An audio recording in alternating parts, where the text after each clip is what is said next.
Oke, Assalamualaikum warahmatullahi wabarakatuh. Ketemu lagi ya di pertemuan yang ke-10 mata kuliah manajemen UMKM dan koperasi.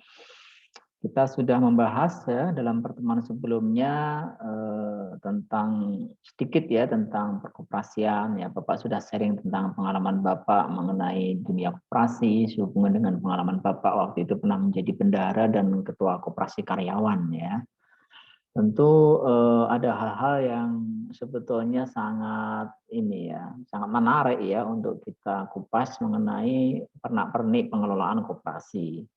Tapi sebelum sampai ke sana, ini ada materi yang harus Bapak sampaikan ya, Bapak share sehubungan dengan pendirian koperasi.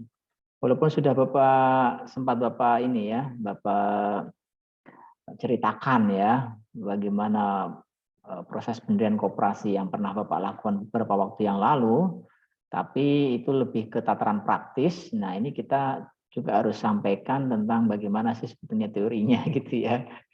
Karena materi ini juga harus bisa tersampaikan dengan baik gitu ya. Oke, pendirian, partisipasi anggota dan permodalan koperasi itu yang akan kita bahas ya secara teori pada kesempatan kali ini. Syarat pendirian koperasi ini sudah pernah Bapak sampaikan untuk koperasi primer ya, koperasi yang langsung beranggotakan orang-orang itu minimum 20 orang ya, sekurang-kurangnya 20 orang untuk mendirikan koperasi.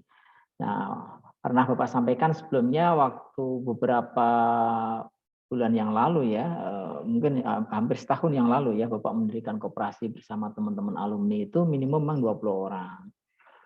Tapi kebetulan ini kan sudah ada Undang-Undang Cipta Kerja ya. Undang-Undang Cipta Kerja yang baru disahkan beberapa bulan yang lalu ya, 2-3 bulan yang lalu. Nah, dalam Undang-Undang Cipta Kerja itu salah satunya di sana ada tuh tentang koperasi.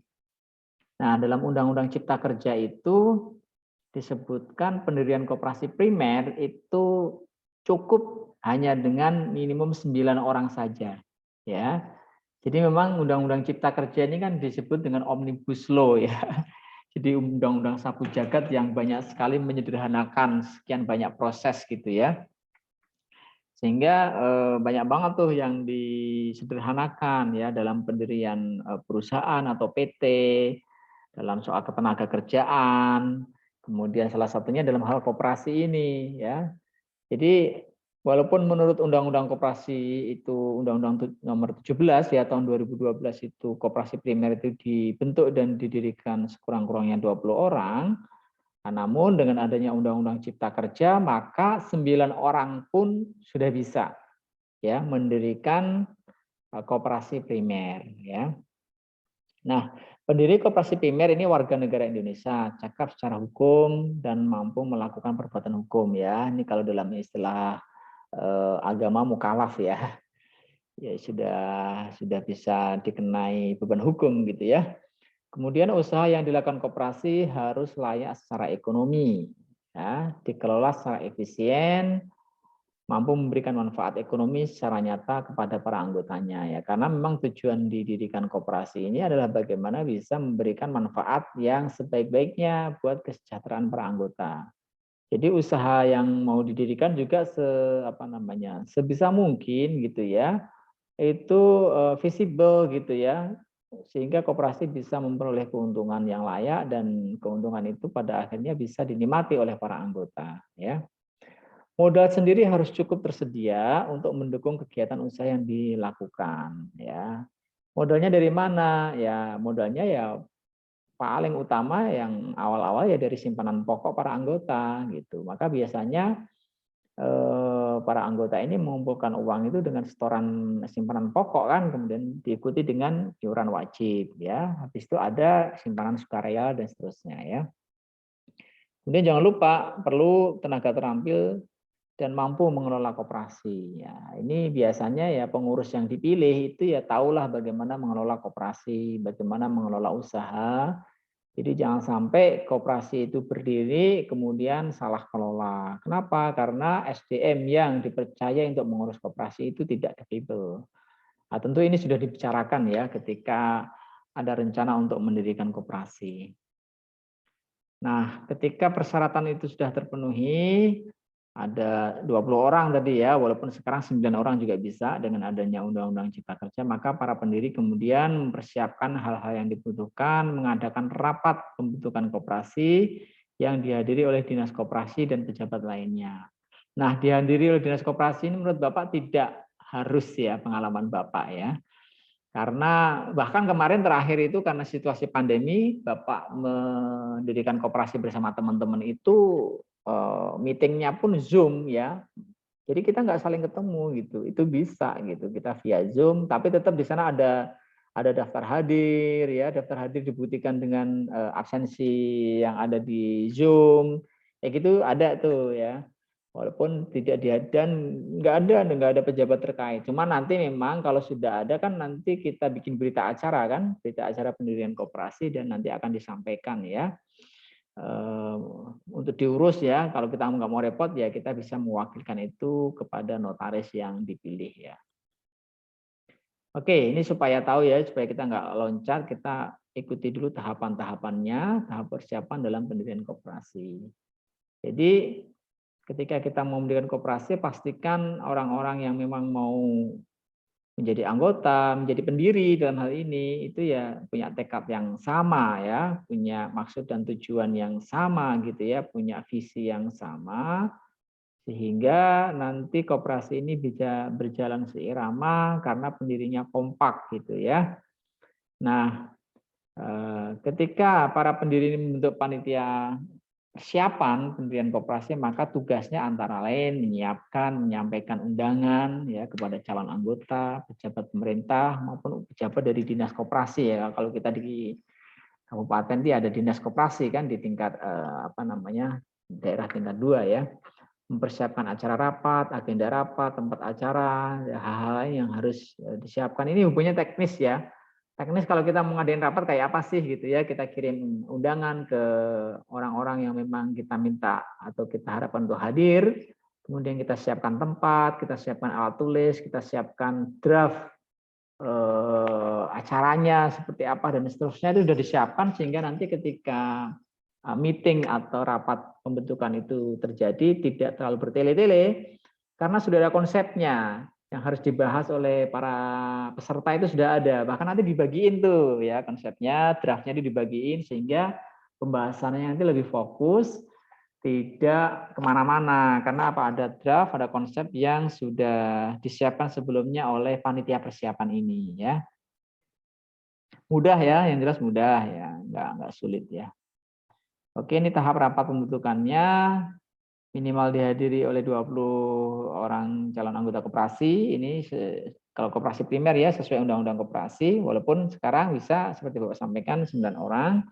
Kalau ada pejabat dinas yang terkait yang memang diminta untuk hadir ya silahkan, lebih baik karena mereka nanti bisa kita mintain pertimbangan, ya kita mintain pendapat, nasihat dan seterusnya. Tokoh-tokoh bisa diundang kalau memang diperlukan ya. Tapi kalau enggak ya enggak apa-apa ya gitu. Nah, hal-hal yang dibahas dalam pembentukan koperasi itu pertama adalah pembuatan dan pengesahan akta pendirian koperasi, ya. Kemudian pembuatan anggaran dasar koperasi yang ini merupakan aturan dasar tertulis ya yang memuat tata kehidupan koperasi yang disusun dan disepakati oleh para pendiri. Jadi ini sebenarnya ada template-nya ya. Anggaran dasar koperasi seperti apa itu sudah ada template-nya. Nah, silahkan Anda search itu ya. Itu tapi umum ya, secara umum. Nah, tentu ada hal-hal yang bisa di-adjust, disesuaikan, ditambahin ya. Tapi kalau kita bingung apa saja yang harus dibahas tentang pendirian koperasi, gimana akta pendirian koperasi. Nah, itu kita bisa search ya itu di internet, itu ada beberapa contoh yang bisa kita jadikan benchmark walaupun tentu disesuaikan ya dengan kondisi ya.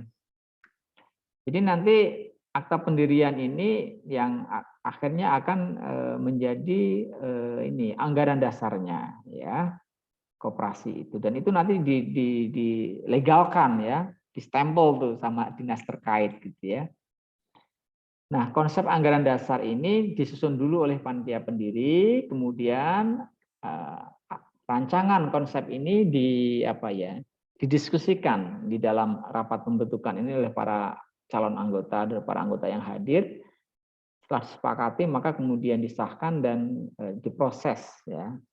Nah, biasanya anggaran dasar ya koperasi ini template ya, biasanya ada nama, tempat kedudukannya di mana, landasannya apa, asasnya, prinsipnya, maksud dan tujuan kegiatan usahanya, keanggotaannya bagaimana, perangkat koperasinya bagaimana.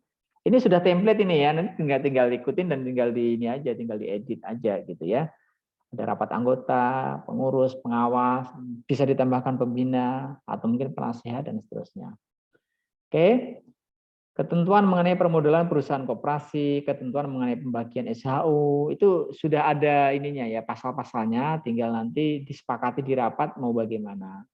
Misalnya pembagian SHU ini kan persentasenya kan beda-beda kan, walaupun sudah ada sekali lagi benchmark ya. Tapi kalau misalnya mau dirubah ya boleh saja, misalnya pembagian SHU itu misalnya ya 40% dari SHU itu untuk dividen atau untuk sisa bagi usaha yang dibagikan kepada anggota. Misalkan 30% buat cadangan. Misalnya 8% untuk pengurus, 3% untuk pengawas. Kemudian misalnya 2% untuk pelatihan dan pendidikan dan pelatihan misalnya. Dan lain-lain ya. Ini tentu disepakati dan ini menarik biasanya kalau sudah berhubungan dengan uang, berhubungan dengan persentase pembagian hasil usaha itu rame ya. Walaupun belum ada SHU-nya ya. Baru pendirian saja, belum ada uangnya ini, itu udah rame ya. Gimana kalau sudah ada uangnya? Gimana kalau sudah ada SHU-nya, kelihatan duitnya? Ini lebih seru lagi biasanya ya. Kalau sudah berhubungan dengan yang lain-lainnya itu formalitas gitu ya. Tapi begitu ngomongin duit, yang ngomongin pembagian hasil usaha, itu biasanya seru ya.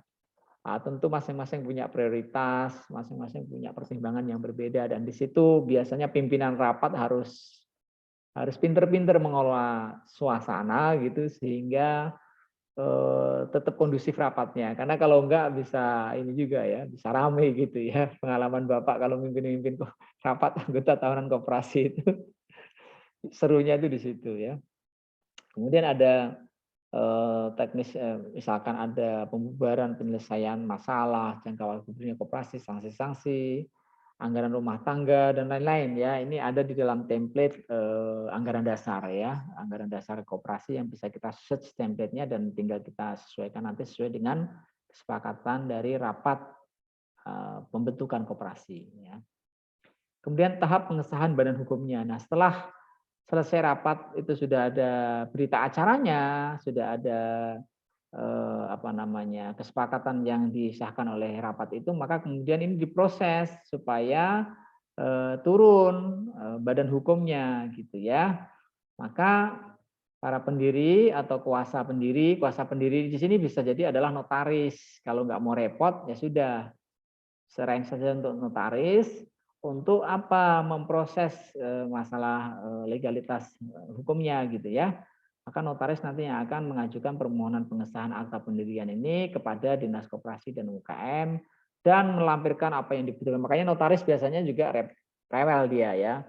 Minta ini, minta itu gitu ya kepada ini karena memang itu dibutuhkan untuk proses legalitas ya. Anggaran dasarnya cek ya, harus tanda tangani ya oleh pengurus, rangkap 2, bermaterai, berita acara rapat pendiriannya ya.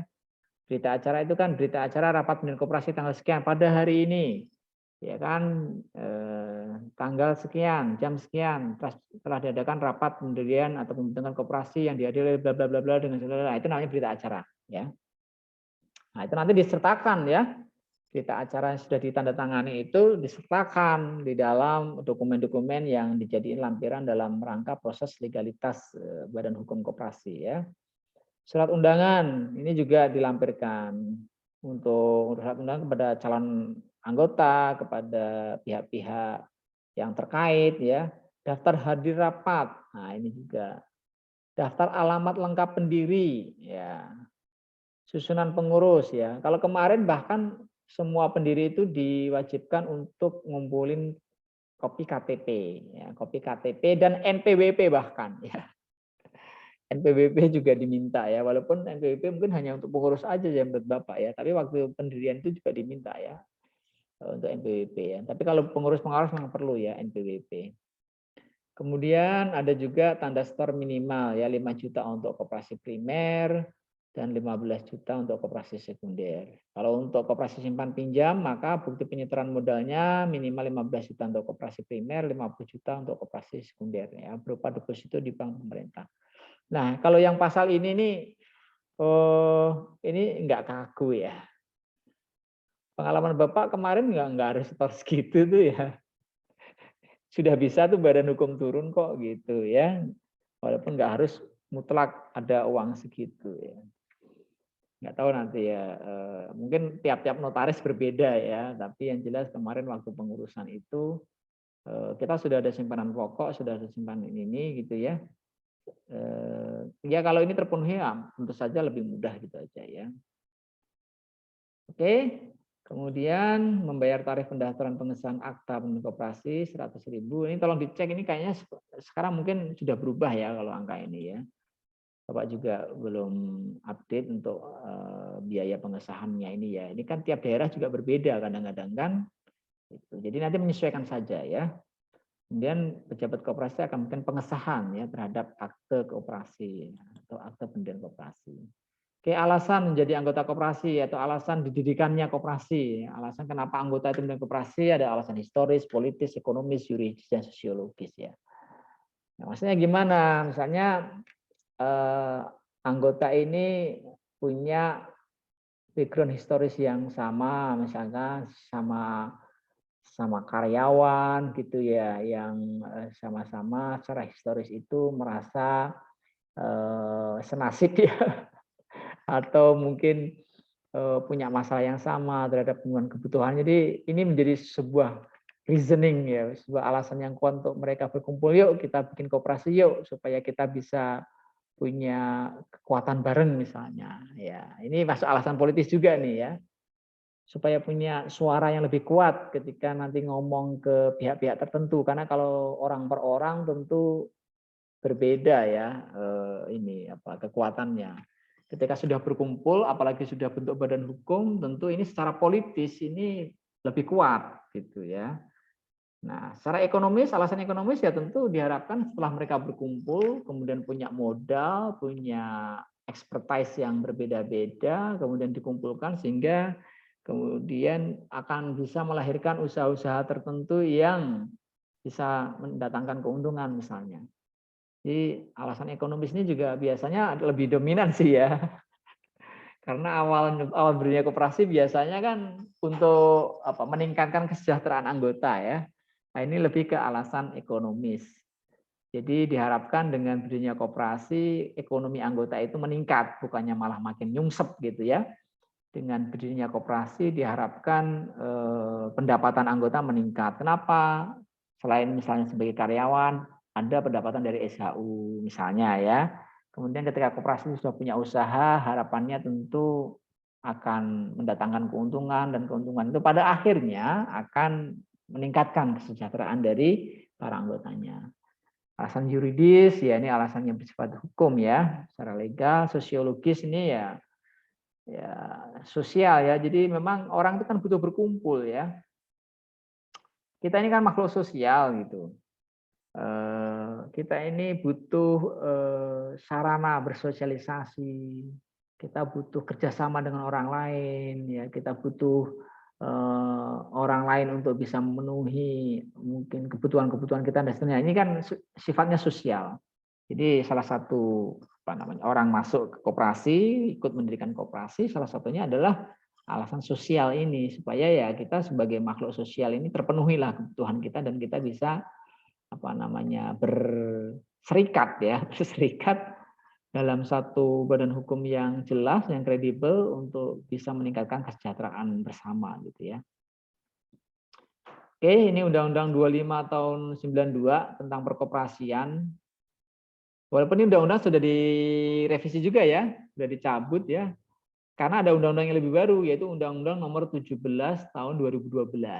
Ya, ini belum diupdate ini ya di slide-nya. Jadi Undang-Undang Koperasi itu sebetulnya Undang-Undang Nomor 25 tahun 92 tapi sudah ada disahkan lagi Undang-Undang yang lebih baru ya. Otomatis kan undang-undang lama udah dicabut kan, diberlakukan undang yang baru yaitu Undang-Undang Nomor 17 tahun 2012. Walaupun isinya mungkin ya tentu saja isinya juga ada yang mirip, ada yang baru gitu ya. Karena kan biasanya undang-undang itu kenapa direvisi karena ada situasi terkini yang memang harus diupdate kan, yang harus diakomodir dalam undang-undang.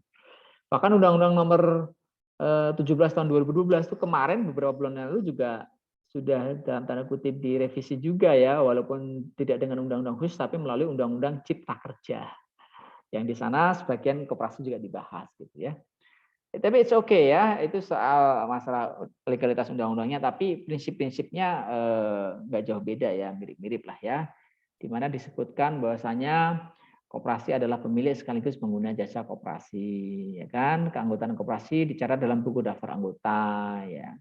Kemudian yang dapat menjadi anggota koperasi adalah setiap warga negara Indonesia mampu melakukan tindakan hukum dan seterusnya, ya. Kemudian pasal 19 nih keanggotaan koperasi, tentu ini sudah berubah ya nomor pasalnya kalau di dalam undang-undang yang terbaru ya. Tapi mungkin isinya nggak jauh beda ya, atau ada penyempurnaan lah ya. Keanggotaan koperasi didasarkan kesamaan kepentingan ekonomi ya dalam lingkungan usaha koperasi. Keanggotaan koperasi dapat diperoleh dan diakhiri setelah syarat diatur dalam anggaran dasar ya. Kemudian keanggotaan koperasi tidak dapat dipindah tangankan. Nah, ini kalau anggota koperasi meninggal ya udah selesai ya, tidak bisa diwariskan. Beda sama PT. Kalau PT pemegang sahamnya meninggal dunia, maka saham itu bisa diwariskan kepada ahli waris dan bisa dijual ya. Bisa dijual karena saham itu bisa diperjualbelikan. Maka dalam konteks ini PT lebih fleksibel ya sebetulnya. Tapi tentang kan ini kan beda, kita bicara dengan apa namanya konsep badan hukum yang berbeda ya. Nah kalau koperasi nggak bisa dipindah tangan kan nggak bisa diwariskan. Kalau sudah meninggal atau keluar ya sudah keanggotaannya selesai gitu ya. Kemudian setiap anggota mempunyai kewajiban dan hak yang sama terhadap koperasi, kemudian diatur dalam undang-undang. Nah ini kalau PT kan tanggung jawabnya itu sebesar setoran modal masing-masing kan. Jadi tentu tanggung jawab antar anggota di PT itu antar anggota pemegang saham di PT berbeda kan karena kan porsi sahamnya beda-beda gitu. Nah, kalau di koperasi kan simpanan pokoknya sama, simpanan wajibnya sama, ya mereka punya kewajiban dan hak yang. Bahkan nanti ketika rapat umum apa namanya? Rapat anggota tahunan ini masing-masing punya porsi suara yang sama kan gitu. Nah, kalau dalam PT kan porsi suaranya itu sesuai dengan porsi sahamnya. Jadi otomatis yang sahamnya besar ya otomatis suaranya akan lebih dominan kan gitu. Dia bisa menentukan arah perusahaan kalau memang sahamnya dominan gitu ya. Melebihi saham pemegang saham lainnya gitu. Sementara koperasi nggak bisa. Memang beda ya, memang beda cara mainnya berbeda gitu ya. Oke. Ini kita masih mengacu pada undang-undang yang lama ya, 2592. Di sana disebutkan setiap anggota punya anggota mematuhi anggaran dasar dan anggaran rumah tangga. Serta keputusan yang telah disepakati dalam rapat anggota. Jadi rapat anggota ini memang forum tertinggi ya di dalam koperasi ya, rapat anggota tahunan itu ya. Berpartisipasi dalam kegiatan usaha yang diselenggarakan oleh koperasi, mengembangkan dan memelihara kebersamaan berdasar atas asas kekeluargaan. Nah, ini normatif lah ya. Walaupun prakteknya memang anggota itu beda-beda ya, macam-macam ya. Jadi ada anggota yang memang dia itu komit ya, bayar iuran wajibnya tertib, kemudian dia juga aktif bertransaksi, koperasi ya, aktif belanja, aktif menggunakan jasa-jasa koperasi dan seterusnya. Tapi ada juga anggota yang on off ya, kadang-kadang aktif, kadang-kadang enggak ya. Ya seenaknya aja lah gitu ya, seperlunya gitu. Ada juga anggota yang nggak peduli ya, yang penting udah daftar, udah ini habis itu ngilang ya, atau mungkin kalaupun toh nanti bayarin wajib itu setelah benar-benar ditagih lagi dan seterusnya ya, itu macam-macam lah ya. Nah tapi mereka sebetulnya sudah diikat dalam satu kesepakatan kalau memang komit untuk jadi anggota koperasi ya harus mengikuti kesepakatan yang sudah ditetapkan kan gitu. Ya perkara nanti di lapangan beda-beda ya nggak apa-apa lah ya. Itu pinter-pinternya pengurus aja nanti ya di dalam mengelola keragaman dari anggota itu. Pinter-pinternya pengurus dalam mendekati ya anggota yang berbeda-beda itu sehingga ya mereka dengan kesibukan masing-masing dengan apa namanya kepentingannya masing-masing, itu tetap ketika masuk dalam forum koperasi sebagai sesama anggota ya tetap harus komit ya menjalankan kesepakatan yang sudah diambil. Setiap anggota punya hak ya menghadiri, menyatakan pendapat, memberikan suara ya dalam rapat anggota. Oke.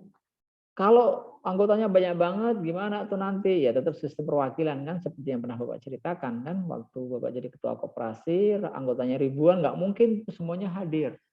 Akhirnya kita pilih satu mekanisme perwakilan yang sebaik-baiknya. Sebisa mungkin perwakilan itu benar-benar mencerminkan atau mewakili kelompoknya. Misalnya kalau di perusahaan kan ada beberapa bagian atau beberapa tim, beberapa departemen, maka tiap departemen itu diwakili oleh 2 orang misalnya. Nah, tentu harus bijaksana juga ya, nggak boleh asal comot juga. Kita pilih yang memang sudah menjadi apa ya, sudah menjadi ini ya, perwakilan itu sudah disepakati juga oleh mereka yang diwakili gitu ya. Sehingga mereka nanti bisa ngomongnya enak, saya mewakili Departemen A misalkan dengan anggota let's say 60 orang misalnya.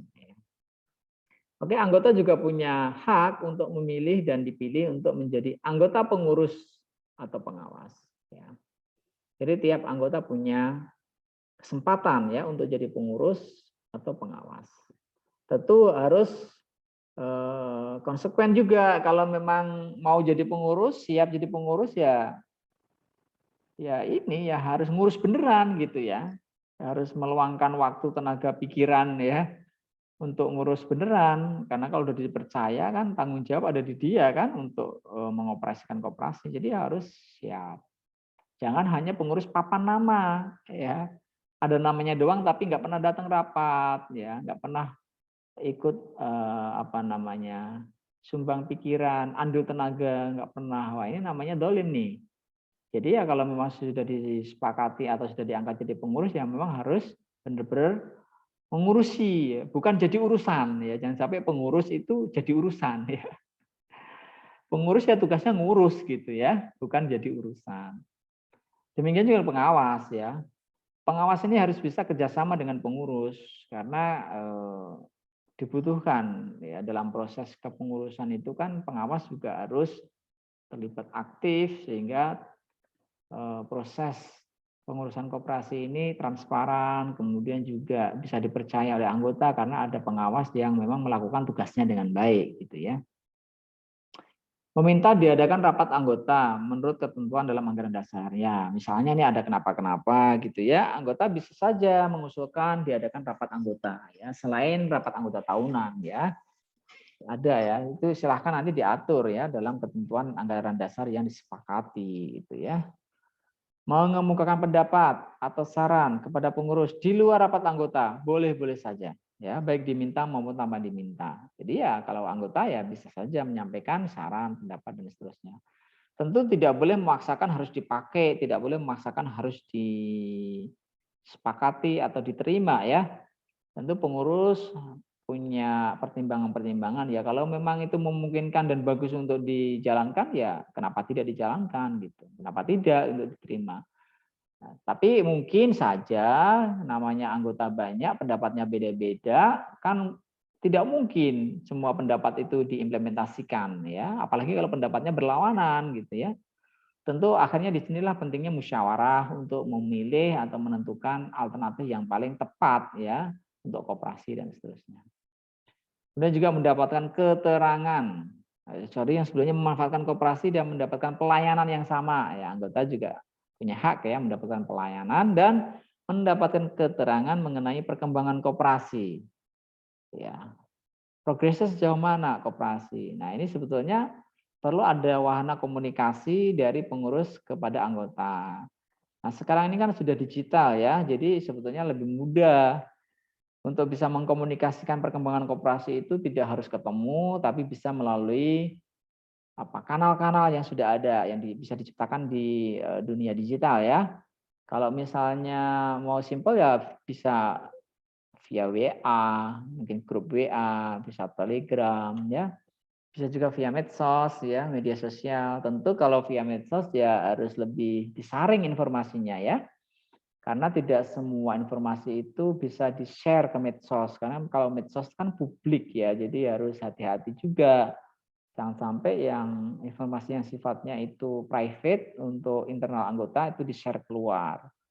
Untuk private anggota ya lebih baik ke grup anggota yang lebih private gitu ya, tidak di-share ke medsos yang kalau udah medsos itu kan sudah publik.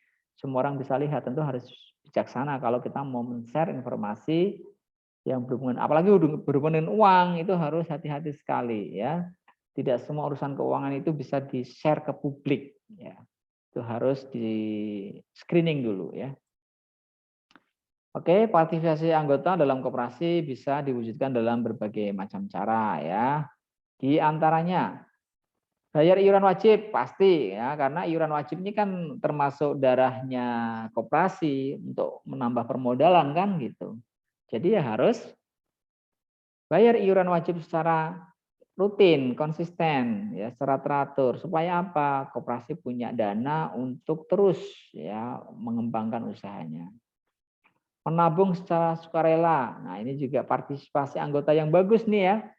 Daripada nabung di luar, nabungnya di koperasi ya. Karena nabung di koperasi ya ini berarti kalau menabung ini sifatnya seperti simpanan sukarela ya. Tentu ada perhitungannya, ada bagi hasil yang bisa diberikan sesuai dengan porsi dan ketentuan di koperasi tentu sudah ada ya. Memanfaatkan jasa koperasi dalam bentuk menggunakan barang atau jasa yang disediakan. Nah, ini partisipasi anggota ya. Jadi jangan sampai koperasi punya program misalnya minimarket ya. Minimarket ya mau tidak mau konsumen pertamanya ya para anggota. Jangan para anggotanya belinya malah di luar gitu ya. Atau mungkin menggunakan jasanya, misalnya koperasi punya jasa atau buka jasa pengurusan perpanjangan STNK. Ini kan kebanyakan ini banyak banget ya. Dulu waktu Bapak jadi koperasi ini salah satu program favorit nih. Ya sudah manfaatin jasa itu ya, walaupun harus bayar. Memang kan untuk keuntungan koperasi kan juga perlu kan ada fee misalnya let's say untuk pengurusan perpanjangan STNK motor 35.000, untuk mobil 50.000. Nah, nanti kan koperasi dapat keuntungan kan dari situ kan, dari pengurusan itu. Manfaatin jasa-jasa seperti itu sebagai salah satu wujud partisipasi anggota ya. Memanfaatkan dana pinjaman koperasi dengan taat mengangsur. Nah, ini juga ini biasanya program favorit nih ya. Ya, namanya KTA ya. Kredit tanpa agunan ya, bukan kredit tanpa angsuran ya. Biasanya namanya soft loan atau pinjaman lunak itu laris banget ya. Pengalaman Bapak tuh waktu itu misalkan ada budget 1 miliar, langsung ludes. Terserap semuanya. Bahkan kita over demand ya. Entah kenapa itu kalau di koperasi karyawan itu karyawan tuh pengen banget, selalu pengen pinjem gitu ya. Bahkan sudah mau belum habis aja udah ngetekin duluan. Cicilan saya tinggal 2 bulan lagi habis, nanti saya pinjem lagi ya gitu. Karena memang daripada pinjem di luar gitu ya, mending pinjem di koperasi. Karena kalau pinjem di koperasi yang pertama rate-nya itu lebih rendah atau bunganya lebih rendah. Ya, sehingga tidak memberatkan. Angsurannya lebih fleksibel, bisa pilih 6 bulan, 12 bulan, 24 bulan, 36 bulan ya. Kemudian dari angsuran ini kan koperasi dapat keuntungan. Nah, keuntungannya ini kan ujung-ujungnya nanti buat anggota juga gitu. Ya, yang jelas prosedurnya lebih mudah lah ya daripada meminjam di luar. Kalau pinjam di luar ini kan ribet ya. Udah ada survei, ada agunan, belum tentu di ACC. Nah, kalau di koperasi kemungkinan AC-nya lebih tinggi. Kenapa? Karena anggota sendiri, kemudian tahu track record-nya, kemudian biasanya kalau koperasi karyawan kan ada sistem potong gaji. Ya, tentu ini sangat memudahkan dalam collection ya. Sehingga kekhawatiran macetnya cicilan itu relatif bisa sangat diantisipasi karena kalau koperasi karyawan, ini case koperasi karyawan ya, itu bisa dipotong gaji lewat HRD misalnya. Sehingga pemanfaatan dana soft loan ini biasanya bisa sangat maksimal ya kalau untuk di case-nya di koperasi karyawan.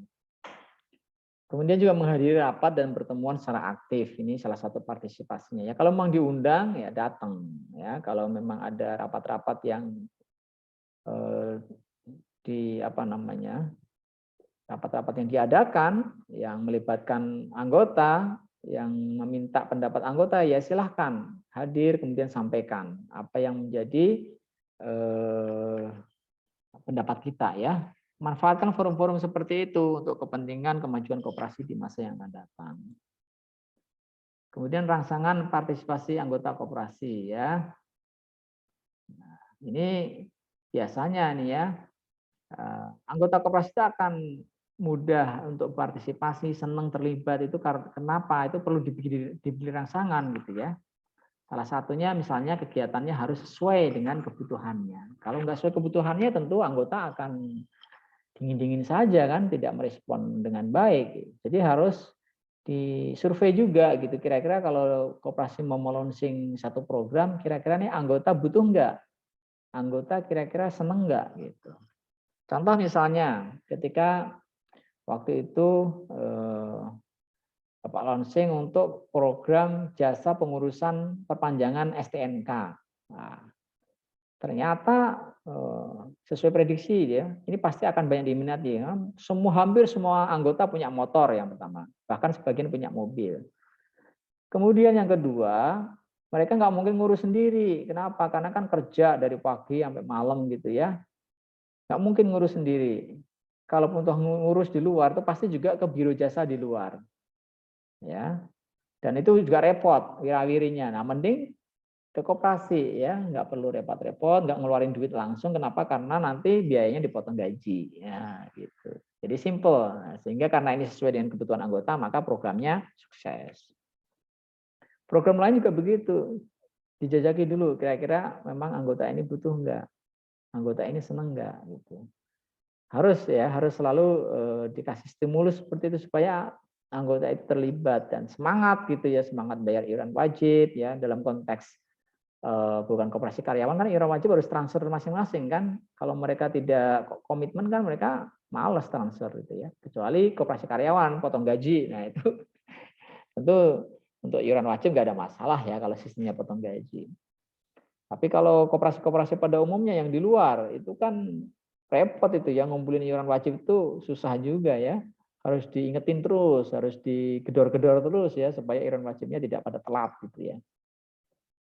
Kemudian pelayanan yang ditawarkan itu juga harus kompetitif ya dibanding dengan di luar.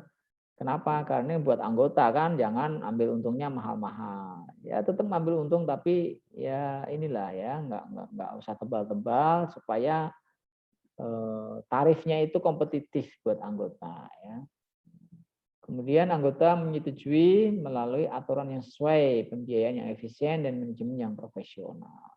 Jadi harus transparan, pembiayaannya juga efisien, sehingga anggota tertarik ya. Oke, kita lanjut ya. Gimana cara mempertahankan loyalitas anggota? Karena anggota kan punya hak untuk masuk dan keluar kan. Kalau kira-kira mereka merasa tidak mendapatkan manfaat yang worth it gitu ya dengan menjadi anggota koperasi, ya mereka bisa saja keluar dan boleh-boleh saja kan. Karena memang sifatnya kan sukarela menjadi anggota itu ya. Jadi mau keluar masuk boleh. Tapi kalau memang koperasi sudah memberikan benefit yang bagus pada anggota, tentu loyalitas anggota ini akan terbina dengan baik.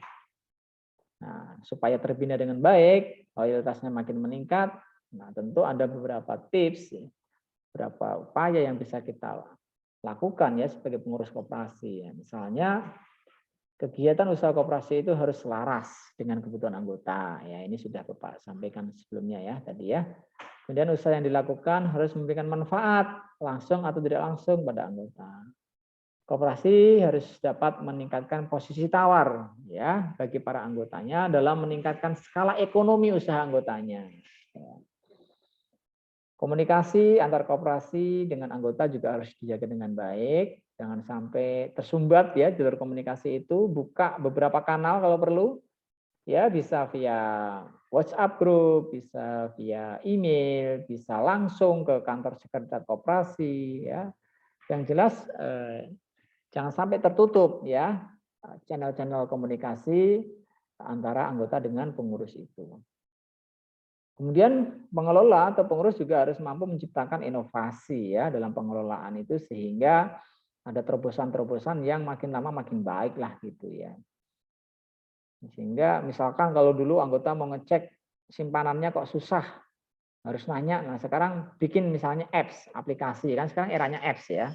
Bikin aplikasi yang setiap anggota itu nanti dikasih user ID dan password, sehingga sewaktu-waktu mereka butuh ngecek misalnya simpanan anggota dan seterusnya, tinggal masukin saja user ID passwordnya, maka nanti akan muncul misalnya. Ini kan dilakukan oleh kayak ini ya BPJS ya. BPJS dulu kan kita mau ngecek saldo BPJS kita kan sulit gitu ya. Tapi sekarang kan dengan adanya apps, aplikasi, maka tinggal kita masukkan misalkan nomor kepesertaan, maka di situ nanti akan kita peroleh akses informasi mengenai keanggotaan kita, jumlah simpanannya dan seterusnya ya. Ini terobosan ya yang bisa dilakukan oleh para pengurus koperasi untuk tetap menjaga loyalitas para anggota ya.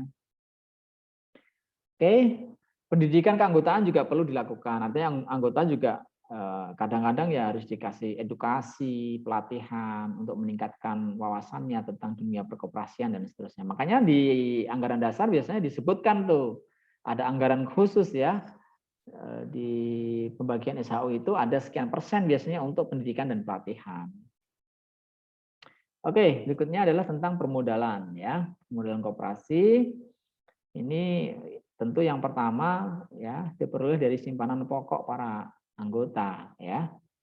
Simpanan pokok yang dikumpulkan ini menjadi modal dasar ya buat koperasi untuk memulai debutnya ya gitu. Nah, dalam kaitannya dengan permodalan ini maka pengendalian dan pengelolaan koperasi harus tetap berada di tangan anggota ya. Jadi berapapun modal yang dikumpulkan, pengelolaan dan pengendaliannya itu tetap berada di tangan anggota ya. Modal harus dimanfaatkan untuk usaha-usaha yang bermanfaat untuk anggota. Ya. Kemudian modal juga diberikan balas jasa yang terbatas ya sesuai dengan kontribusinya ya. Kemudian untuk menjadi usaha-usaha yang secara efisien, maka koperasi tentu membutuhkan modal yang cukup. Nah, ini nanti dibuka beberapa opsi ya. Baik dari simpanan pokok, kemudian simpanan wajib, dan juga simpanan sukarela. Biasanya ada aja ya anggota koperasi yang punya kelebihan dana, maka kita tawarkan. Misalnya koperasi ada proyek tertentu membutuhkan dana sekian. Nah, ketika dana dari simpanan wajib dan pokok itu tidak mencukupi, maka buka opsi. Opsi namanya placement, penempatan dana ya dari para anggota. Silahkan masukkan dana, bikin satu perjanjian khusus gitu ya terhadap dana-dana yang sifatnya insidental, dana-dana sifatnya sukarela ini dengan satu sistem bagi hasil yang menguntungkan sehingga anggota tertarik untuk ikut partisipasi terhadap proyek-proyek yang mungkin akan dijalankan oleh koperasi ya. Oke, sumber-sumbernya tentu tadi Bapak sebutkan simpanan pokok, simpanan wajib, dana cadangan dan hibah ya. Dana cadangan biasanya selalu ada ya. Di anggaran dasar itu disebutkan tuh. Jadi tidak semua SHU itu boleh dibagikan. Ya, tergantung juga sih sebetulnya. Presentasinya ini tergantung banget. Kalau memang koperasi baru berdiri, biasanya dana cadangannya digedein. Supaya apa? Modal koperasi ini terus bertambah. Jadi kalau misalkan untung yang dibagi sedikit aja, digedein porsi dana cadangan. Tapi kalau koperasinya sudah gede banget, kemudian modalnya sudah cukup ya, porsi dari dana cadangan dari SHU itu boleh aja dikecilin, kemudian yang porsi untuk SHU yang dibagikan diperbesar boleh saja ya. Karena dana cadangan ini merupakan satu sumber permodalan buat koperasi untuk bisa berkembang ya, selain tentu simpanan wajib yang disetor secara rutin oleh para anggota ya. Kemudian hibah juga kalau ada ini menjadi salah satu permodalan koperasi. Modal pinjaman boleh enggak? Boleh. Ya. Bisa dari anggota, bisa dari bank, bisa dari lembaga lainnya, bisa penerbitan obligasi. Obligasi itu surat utang ya. Tentu tidak semua koperasi ya bisa menerbitkan obligasi ya. Ini koperasi-koperasi tertentu yang besar, yang administrasinya bagus, yang diaudit, yang bisa di-rating ya. Kalau koperasi biasa-biasa ya tentu nggak bisa menerbitkan ya, nggak mampu ya, nggak ada instrumen ya, nggak ada mekanisme yang bisa membuat mereka bisa menerbitkan obligasi ya. Ya paling pinjam ke anggota atau pinjam ke bank aja lah ya, yang paling mudah gitu ya. Oke, jadi permodalan koperasi itu jadi bisa modal sendiri, yang terdiri dari tadi ya, simpanan pokok, simpanan wajib, kemudian dana cadangan, SAU ya, atau modal pinjaman. Nah, modal pinjaman juga bisa dari bank, bisa dari non bank, bisa dari anggota atau pihak-pihak lainnya ya. Nah, cara lain penambahan modal adalah dengan dana berputar ya. Dana berputar ini merupakan salah satu cara untuk mengumpulkan modal yang berasal dari anggota melalui usaha koperasi ya. Jadi ini lebih ke ini ya, dana sukarela lah ya, dana berputar. Oke, ada beberapa keuntungan yang bisa diperoleh koperasi ya dengan menggunakan dana berputar, meningkatkan kepercayaan terhadap kemampuan sendiri dalam berusaha ya. Dana berputar ini ya diperoleh dari usaha koperasi ya, dari putaran usaha koperasi ya. Tuh. Karena dengan usaha yang berputar itu kan berarti kan di sana ada dana yang terus bertumbuh, berkembang kan. Dengan adanya dana berputar itu maka beberapa manfaat lainnya adalah mempererat hubungan antar anggota, mempertinggi rasa gotong royong antar anggota. Semakin kuat modal koperasi, ini akan mempertinggi kepercayaan pihak lain ya yang berhubungan dengan koperasi. Nah, kerjasama antar koperasi ini juga sangat dimungkinkan ya. Kerjasama itu bisa vertikal, bisa horizontal. Kalau vertikal ini kerjasama beberapa koperasi primer dengan bimbingan koperasi pusat dan seterusnya sampai ke tingkat yang lebih tinggi ya. Sementara kalau horizontal ini dilakukan antar organisasi yang berbeda-beda bidang usahanya. Nah, ini horizontal ini merupakan kerjasama untuk memperkuat jaringan usaha antar koperasi ya, antar koperasi primer itu bisa ya. Kalau vertikal itu ke atas ya lewat koperasi sekunder, kemudian nanti induk koperasi dan seterusnya ya. Oke, kerjasama di bidang usaha ya dalam antar koperasi itu bisa dilakukan dengan dua cara. Yang pertama membentuk organisasi baru yang berbadan hukum atau dalam bentuk proyek atau kemitraan usaha tanpa membentuk organisasi baru yang berbadan hukum. Jadi bisa koperasi itu bentuk badan hukum bisa dengan menanamkan sebagian modal, misalkan koperasi A dengan koperasi B dengan lembaga A membentuk satu PT baru boleh. Misalkan koperasi A punya kontribusi 30% saham, koperasi B sekian, boleh. Ya, jadi punya investasi di badan hukum yang lain boleh. Untuk ini biasanya untuk ngelock ini ya, untuk mengunci risiko. Jadi risikonya dikunci sejumlah modal yang ditanamkan ke dalam usaha baru tersebut. Ya.